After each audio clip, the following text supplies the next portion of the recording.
Greetings and welcome to the Prime Directive. I'm your host, Jeffico. My co-host is always Chris. Say hi, Chris. Hello. Season finale of the Orville. Oh boy. What did you think? Yeah, I thought we were pretty good, and the most notable thing to say about this for me is we've spent 2 seasons ripping off Star Trek, and now we're ripping off Star Wars. Let's not forget a little bit of Stargate. A little bit. That's debatable, I think, but yeah, I saw it.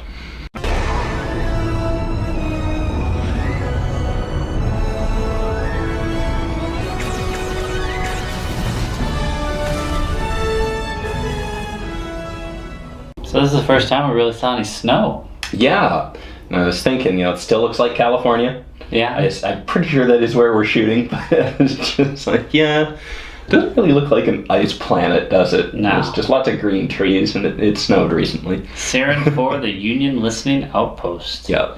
Where a couple of masked men who look like Ed and Gordon steal a microwave. Mm-hmm. I actually thought that was a microwave for a minute, because it's got this plate inside, and I'm like, what are you doing, guys? But no, that's, I guess that's, just their replicator unit. Yeah, it's a shame, they trekked all that way and then they were chased by the flying gunheads. That's new. That is a new ability they have. You think they would have used that? Yeah, they run ships. They didn't need to fly. I guess. They took the ships pretty easily. Mm-hmm. But, you would have thought there'd be more for them to take from there, but I guess they didn't have time. Yeah, or they didn't need it as critically. Yeah. Why would flying gunheads still have bad aim, though? I hate that. That's one of my least favorite things. It's like, if it's a robot, it shouldn't be missing you, especially if you're running in a straight line. Yeah, and in the snow. Yeah. Or lying down when you're like... Yeah.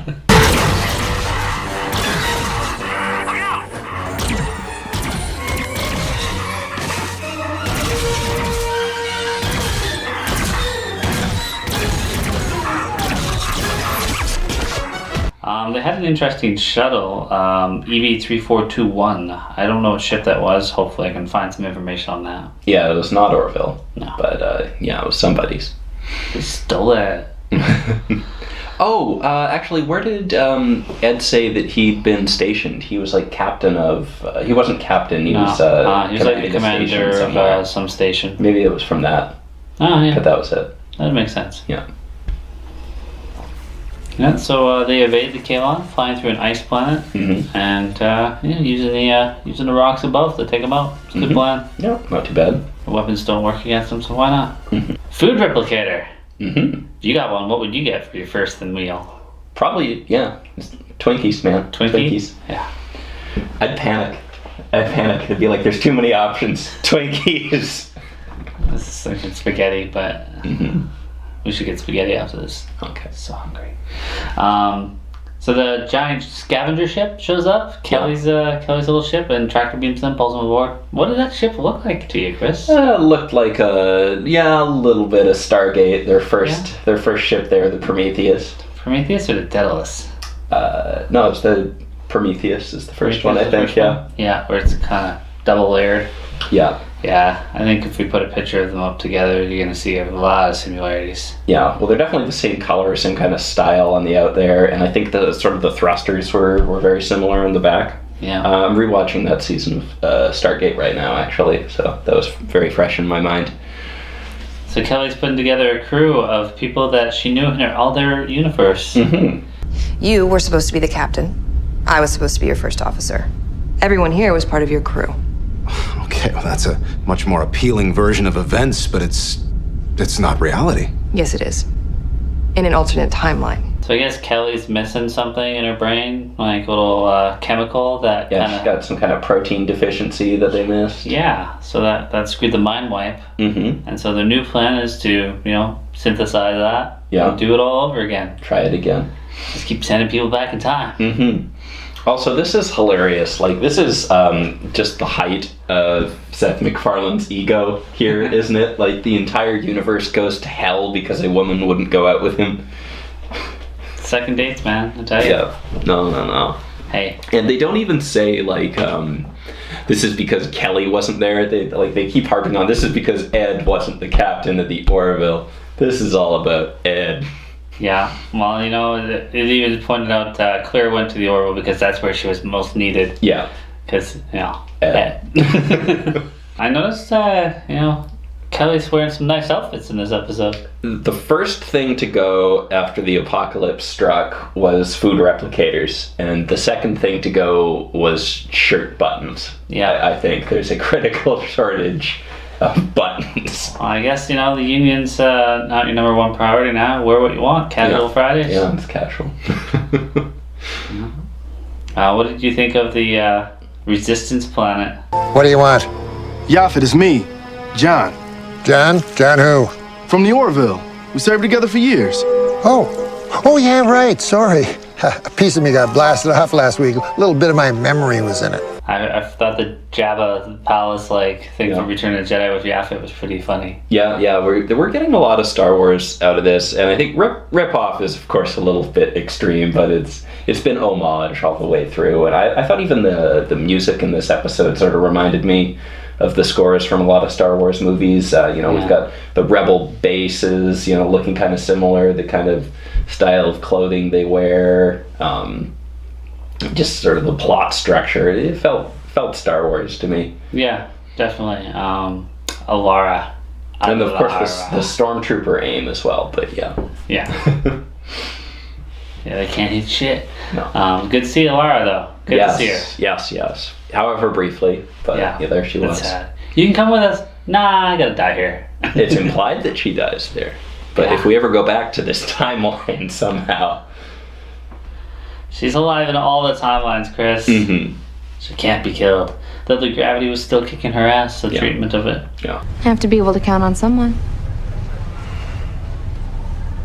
How you doing? Gravity treatments are kicking my ass, but other than that, pretty good. I got what you asked for.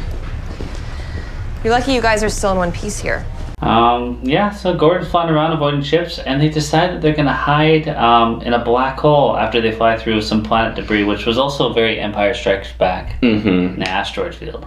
Now, I don't think that's possible, but I don't know enough about black holes to dispute it. But what I do know is stupid is that they can just casually fly into a black hole and out again. But water pressure, no, that would crush us like a tin can. Yeah. No.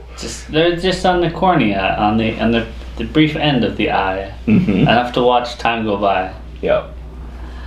When they go check up the new planet, it's just like a rock. It's destroyed. Mm-hmm. The moon's destroyed. But when they fly down, I'm like, the ocean looks fine, and the sky's pretty clear. It's got some white clouds. Yeah.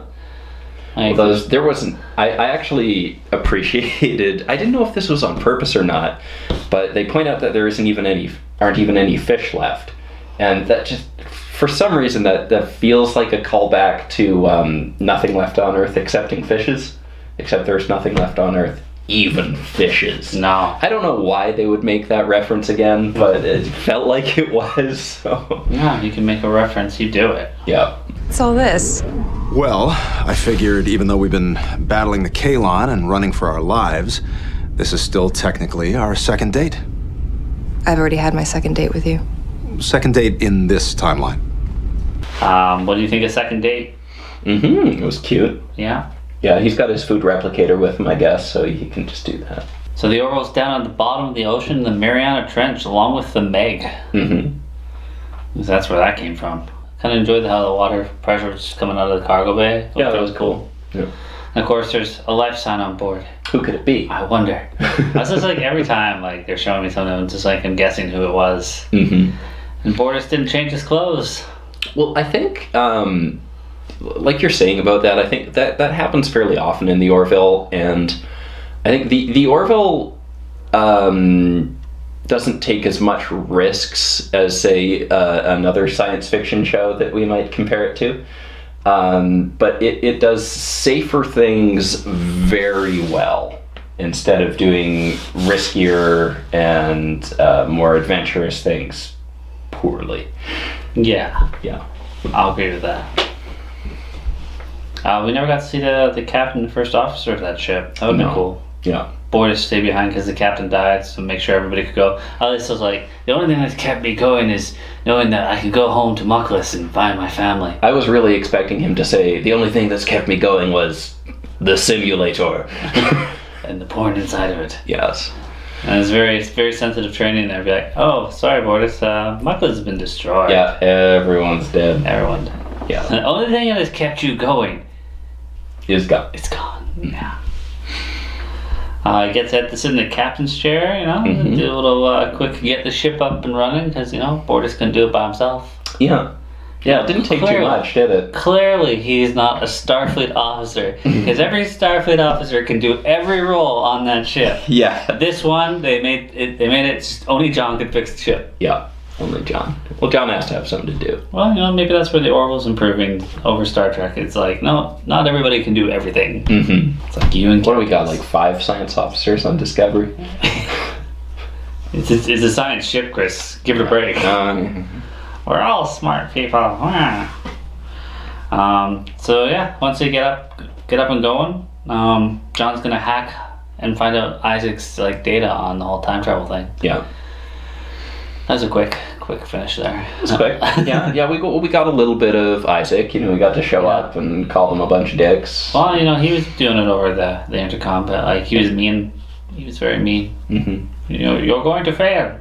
Well, welcome back, handsome. Whatever your intent, you will fail.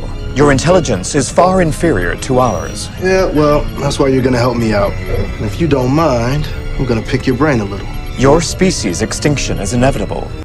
And then, of course, that drew the Kalons out. A little bit of a fight there. Mm-hmm. And yeah, they overruled the ship again. This time, Mirror Jeffico is correct. It destroyed the ship.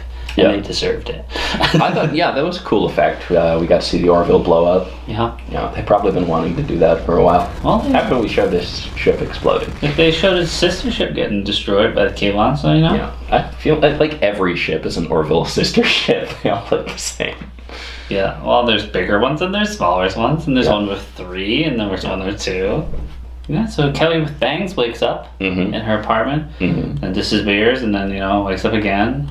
And then Claire shows up and injects her, and she wakes up again and says yes to the second date. I'm beginning to understand why she said she had such a wicked hangover. Yeah. You had to do it 3 times. Yeah. So, overall thoughts? Overall thoughts, you know, I thought this episode could have been stretched out a little longer. If they'd done a similar thing with that Discovery did, done like an hour and a half episode, I thought that would have fit a little better. Yeah, it was rush, like, oh, we go to this planet. Yeah, well, like, we didn't spend a whole lot of time figuring out the time travel business. We didn't get to see much out of Isaac or that sort of thing. I mean, what they presented was good, and it was enjoyable, but there was, I think there was a lot more content that could have been put in just with this universe and who these characters are now. And that kind of thing, but you know, maybe that wasn't the point. Maybe that wasn't really what they were going for. Yeah, well, it was like you know, we'll show you the differences in each of these characters. The characters are pretty much the same. Well, yeah, it's like 7 years different, and a lot of them wouldn't even be that much different. It would have just been the time that they would have been on the Orville. I don't know. None of them were with Ed. Yeah, none of them were with Ed. 7 years without Ed. That changes a person. I don't even see any fish. The Kalon were thorough. For me, it was a cool to see Alara. I figured she was coming back because I remember Jessica Zoran saying it was fun to work with her, and I was like, well, when did you work with her? That must be coming up. And yeah, so time travel. I'm getting tired of time travel right now. Disco, nameless movies. Yeah, a lot of time travel lately. It's in these days. Like, even Game of Thrones last season had time travel in it, and it's just like, what the hell is this doing here? Everybody's got to do it differently. Yeah, but yeah, no, it was a solid episode. I don't think it lived up to the mid-season finale, or not the mid-season finale, but the mid-season two-parter there, which was just phenomenal. Yeah. That felt like they should have maybe swapped these because that was some holy crap. And I was wondering what they were going to do to bring it up to that level, and they didn't really. Again, I liked this. This was a good episode. There's fun things going on here. Good visuals. Yeah, a couple nitpicks to have. That bit with the black hole did piss me off. Although I did appreciate the time dilation at least. You know, that's fair. But yeah, overall good stuff. Probably could have changed one or two things, but yeah, satisfying. I'm really hoping they get renewed as of recording this. I don't think it's official, but I don't think there's been any bad signs. No. Yeah. It's Fox. They don't know what they're doing. We always got to worry about them canceling good shows. Yeah. But yeah, no, looking forward to season 3. Better get renewed, and yeah, I agree totally that Kaylon battle thing should have probably been a season finale. Yeah. Then you'd just be like, oh my god, that was the biggest battle on space TV. Yeah. Well, as always, thanks for watching, and we'll see you next season for Orville. See you.